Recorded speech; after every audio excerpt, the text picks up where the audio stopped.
চলে গেছে ওরা পারবে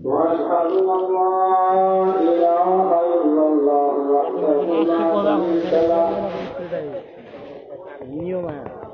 لا شريك له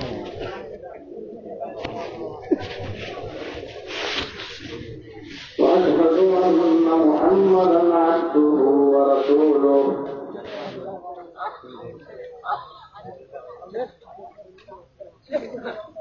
أما بعد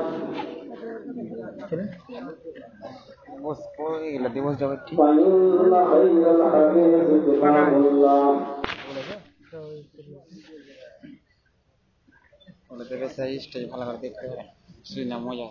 وخير الهدي هدي محمد صلى الله عليه وسلم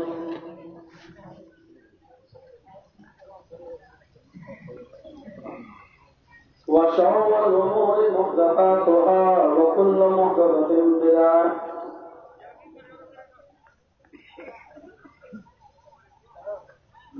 وكل بدعة ضلالة وكل ضلالة في النار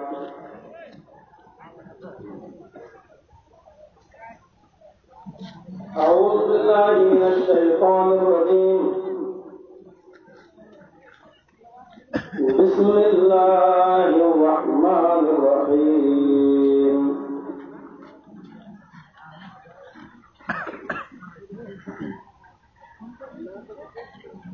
لقد جاءكم رسول من أنفسكم عزيز عليه ما عنتم حريص عليكم بالمؤمنين رؤوف رحيم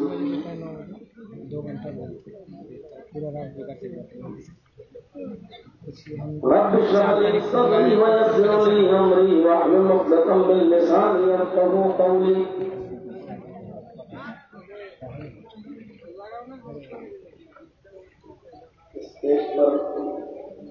تفسیر فرما نہایت مؤثر علماء کرام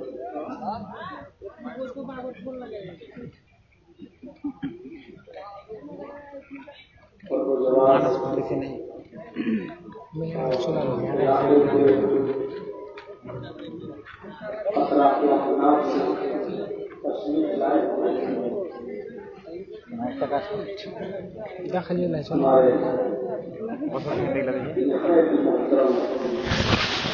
آپ لوگ دکھائیں گے